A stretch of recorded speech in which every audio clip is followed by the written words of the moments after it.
Hello YouTubers, this is Mess About One, Richard Matthews, located in the northeast corner of the state of Alabama, in the deep south of the United States of America. And today is Thursday, and they'll make that Wednesday, November 16th.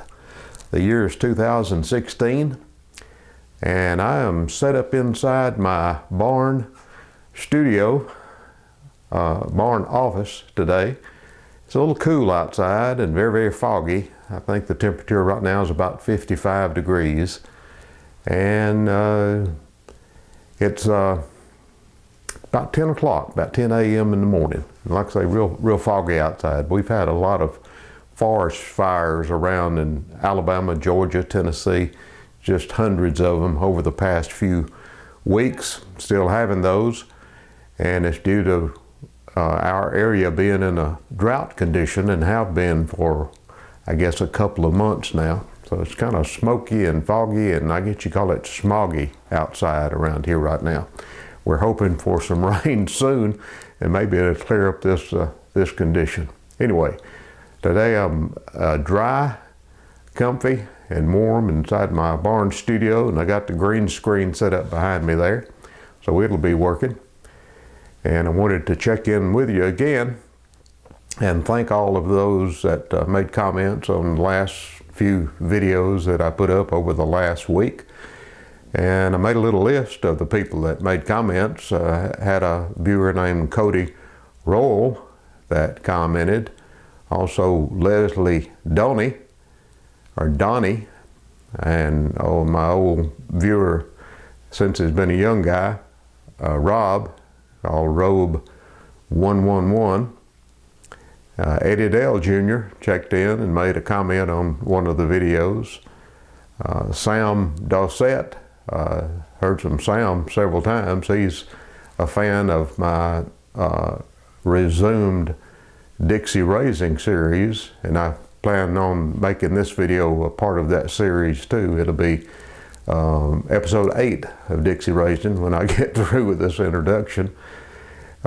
Joe Della Rosa made a comment. I hadn't heard from Joe before, but Joe, glad to have you watching their channel. And our YouTube friend over in Ireland, I believe it is, Catherine O'Donnell. Again, she's been making comments over the last few weeks and commented again. Sue Jones, good to hear from you, Sue. And Michael Young also checked in on the channel and made a comment. So thank all of y'all for watching. Channel is still going real good. I noticed an improvement since I've started making videos again over the last few weeks. And I think the video or the subscriber count I checked this morning is at 1,753. And my channel told me that over the past month I've gained 22 new viewers, 22 new subscribers. So thank you all for subscribing. Another thing I notice, I go to a YouTube board, a YouTube page that kind of gives you the statistics and analytics on your YouTube channel.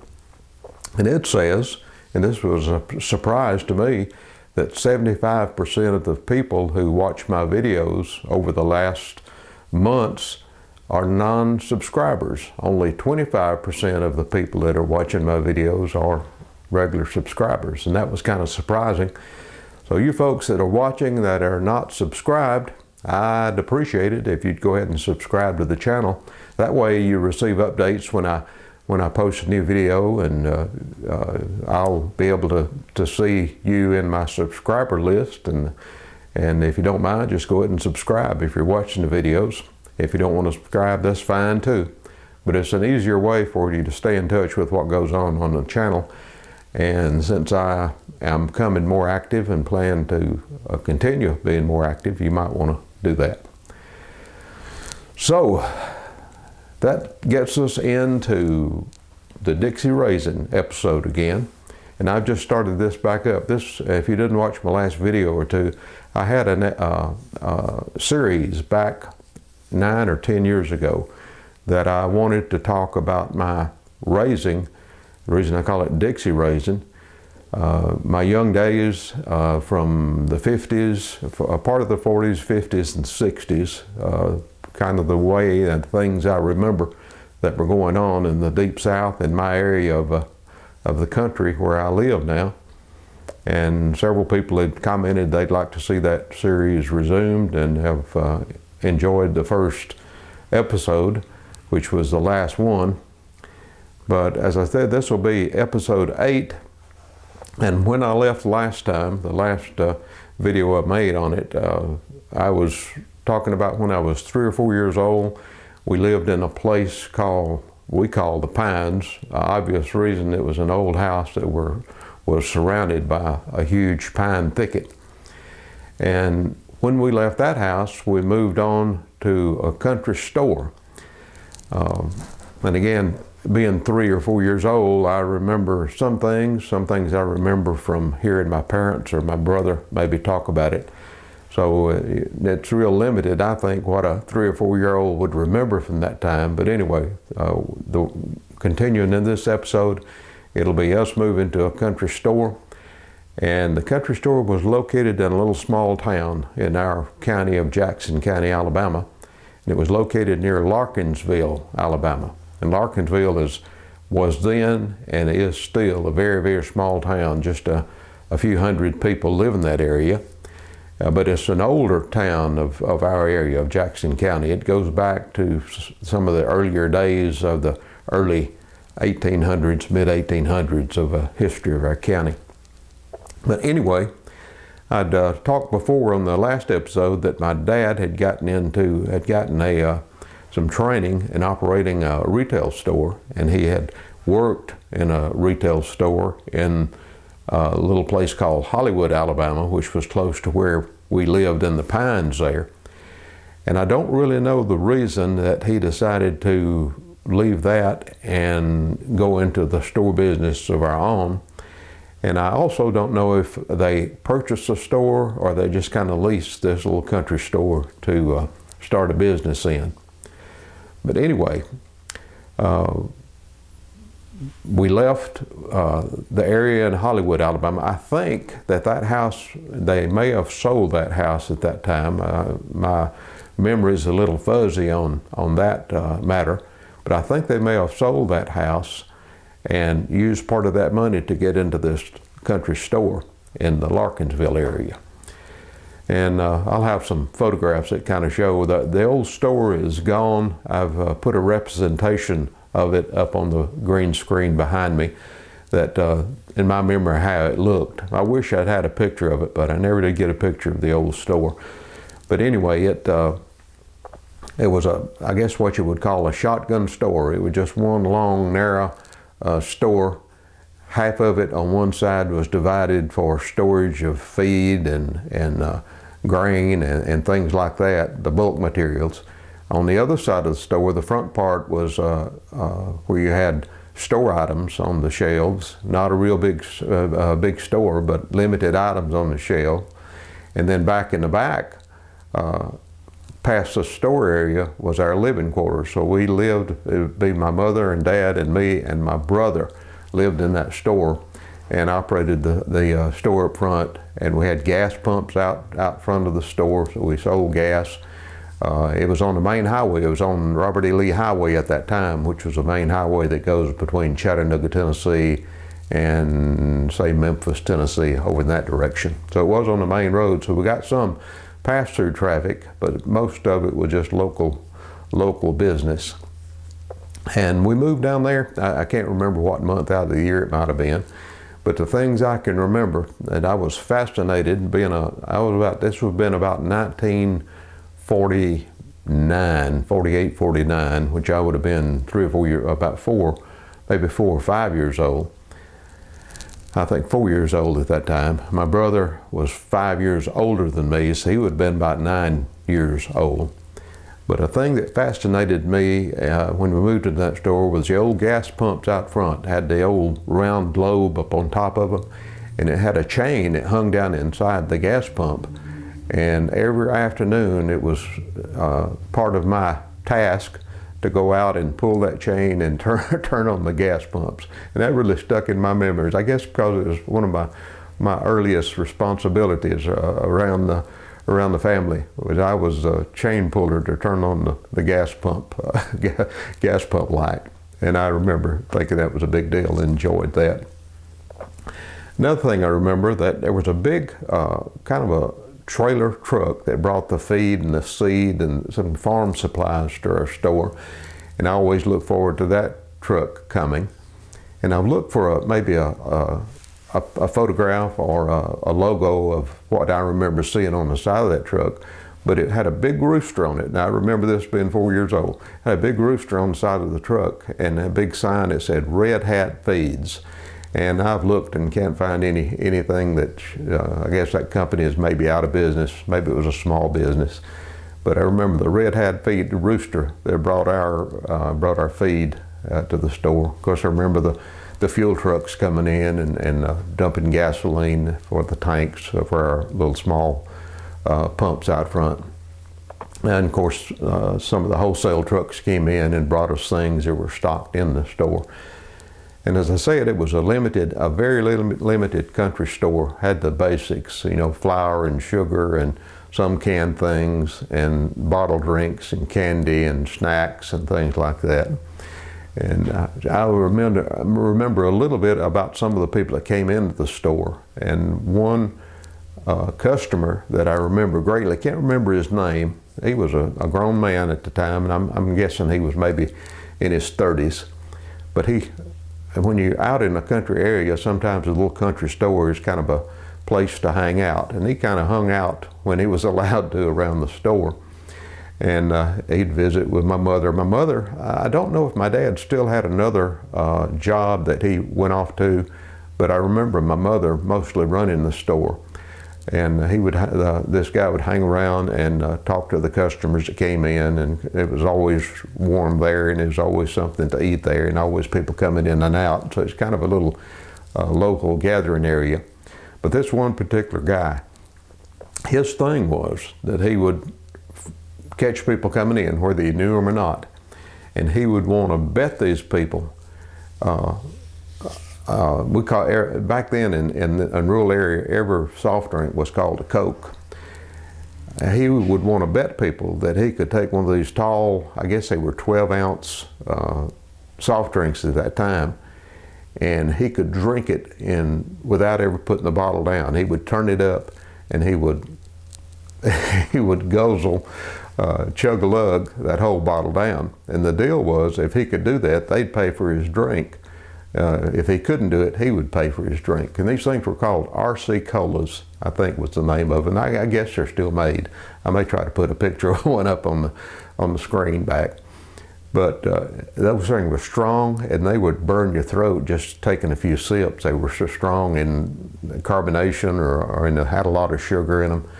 But that old boy would do that. I saw him do it many a time. And he'd take that old bill of tall RC Cola and turn that thing up, and I don't think he ever had to pay for his own Coke. And if it didn't matter if 3 or 4 people came in that would make him that deal, he would sit there and chug-lug 3 or 4 of those things. I don't think it couldn't have been good for him. As a matter of fact, I don't think he lived a full life. I forgot his name. Wish I could remember it. But another thing I remember, back in those days, and I don't know if it was a southern thing or maybe people across the country did it, but a lot of people would come in. You could buy a soft drink in a bottle for a nickel, I believe it was, and you could buy a little snack to go with it for another nickel.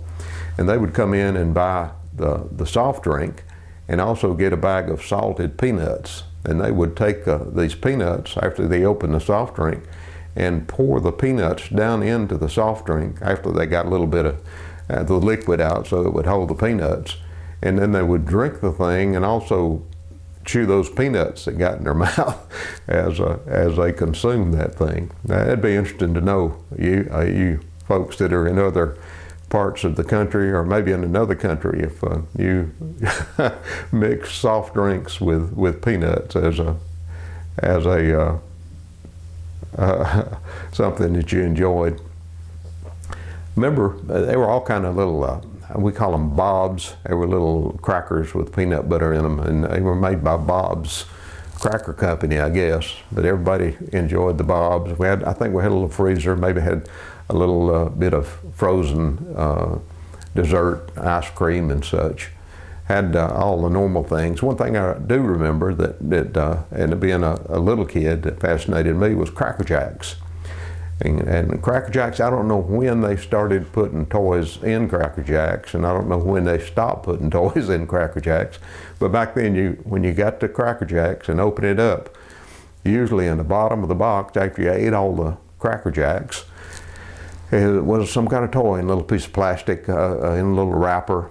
And I remember opening those things and just being, that was some of the only toys I had at the time, I guess. But I remember looking forward to the toy that was in Cracker Jack. And one thing that stuck in my mind, and you know, it's amazing to me that anything would stick in your mind over, what's it been, 65 years from when I was 4 years old, 66 years, I guess.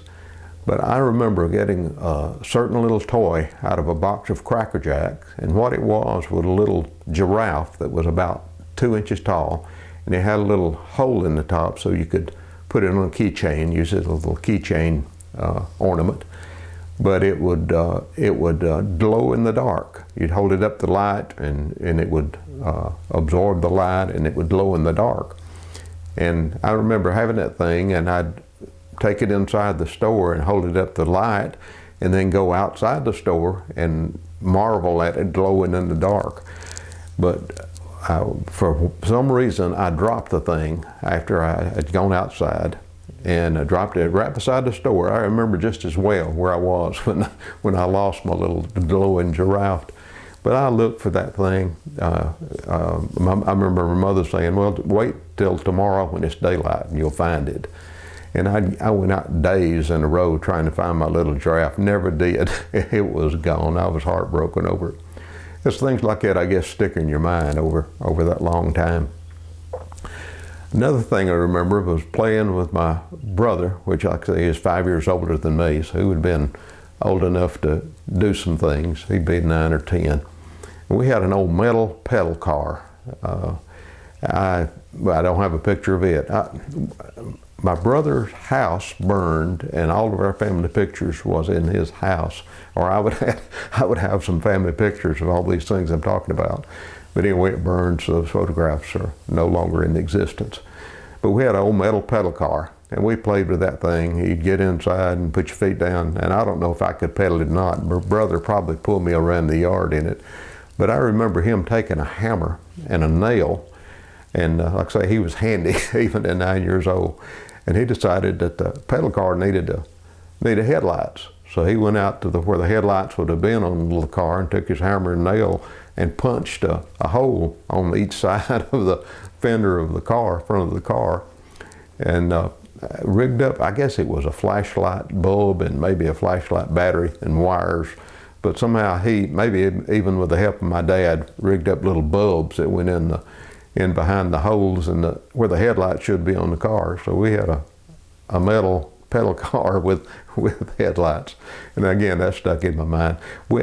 Here's a photograph that I remember that I no longer have, but we had a photograph made out beside the old store, kind of in a little yard play area out there, that shows him sitting in the pedal car and me sitting on a little tricycle up beside him. Like I said, I wish I had. I think I do have a photograph, not that photograph, but one of my brother and of me together when we were about that age. So I'll try to stick it up on the screen too. I remember the pedal car. Another thing that sticks in my memory there with the photograph, say this, there was a young man, I guess he was a teenager, older teenager, that lived in that area, in the Larkinsville area. And he too came down and hung around the store, and we got to know him, and he kind of got to be a friend of the family. But he was the first person I ever knew that had his own camera. And he would come down, he always had that camera with, wish I could remember his name, but it's been too long ago. But he always had that camera with him. And he made that picture of my brother and me sitting in the tricycle in the car. And he made several other photographs around around the store there of us that that I suppose had been lost too. I don't remember his name, but I still remember him having that camera. And I think that's where my fascination with video cameras and snapshot cameras and things like that might have started, is seeing him use that camera around our old store there. Not too many things stuck in my memory of theirs, I guess due to my young age. But another thing I remember was being a little service station store. I think my dad also repaired flat tires. He would, if one got punctured, he would take the tire off the wheel and patch it and put it back on the wheel and on the car for people that had flat tires.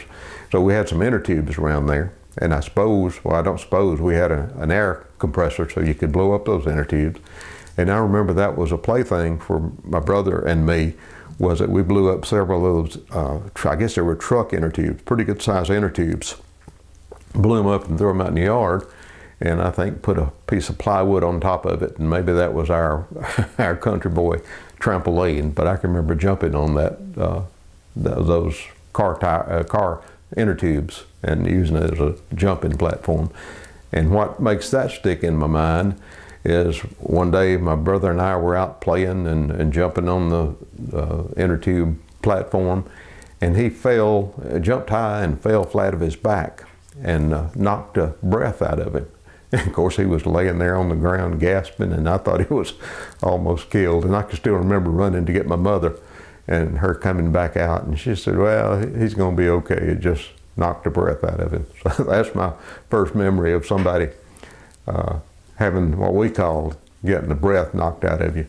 And I suppose all kids go through that sometime, as rough as boys play.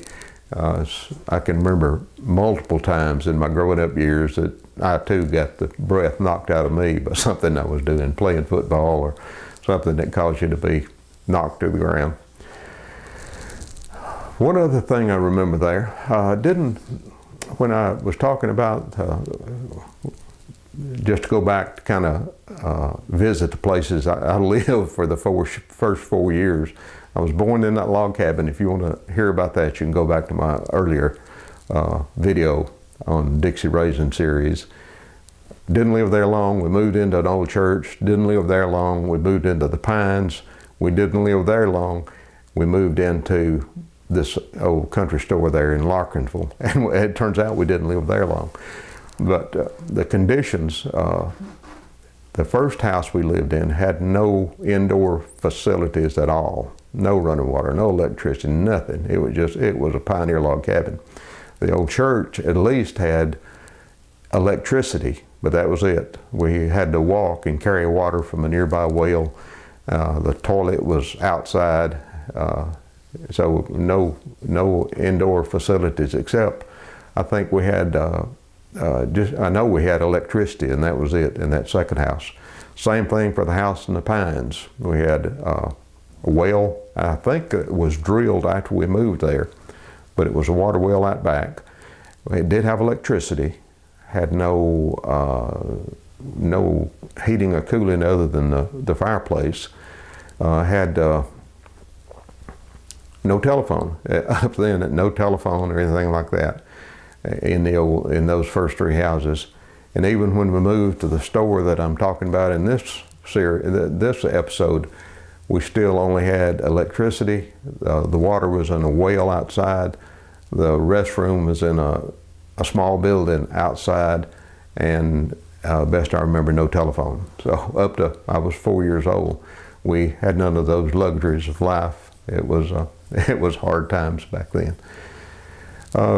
Cars that we had. I don't know if we even had a car when I was born. My dad had just come back out of the service. Oh, service, that's another thing that I misspoke in my last episode. I was talking about the end of World War II, when we had peace in Europe and peace in Japan.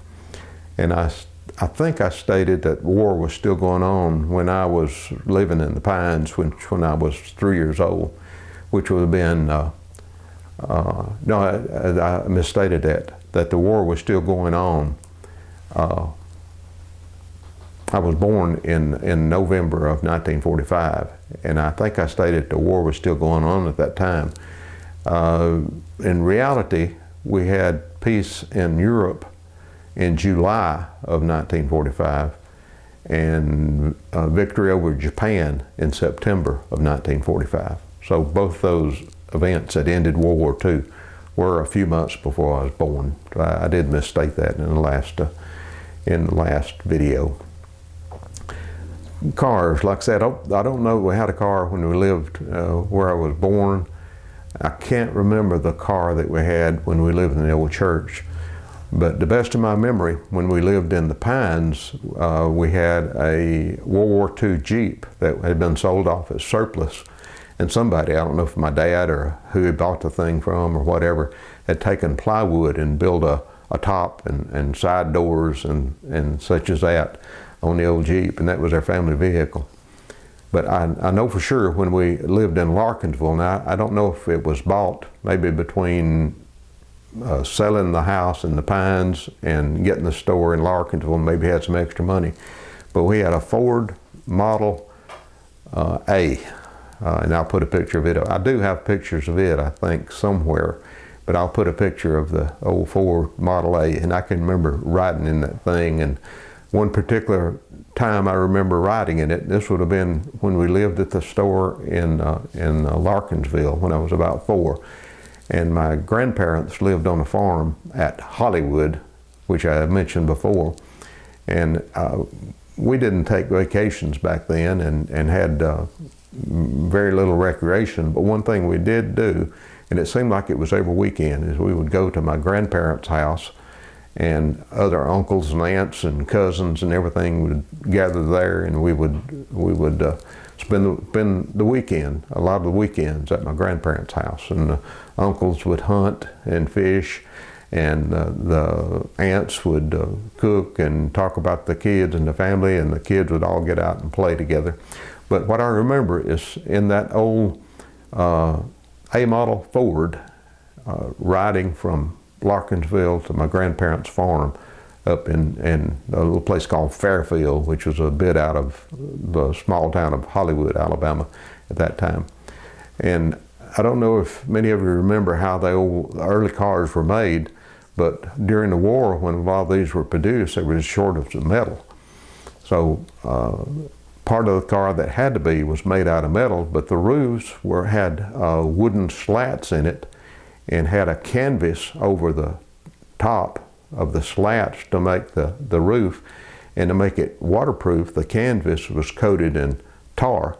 And I can remember riding in the back of that old Model A and reaching out, the windows were down, it's hot summertime, and reaching out and putting my fingers up in the little trough that acted like kind of a little rain gutter on top of the old roof, and feeling the old sticky tar down in that gutter. And again, that's something that just stuck in my mind.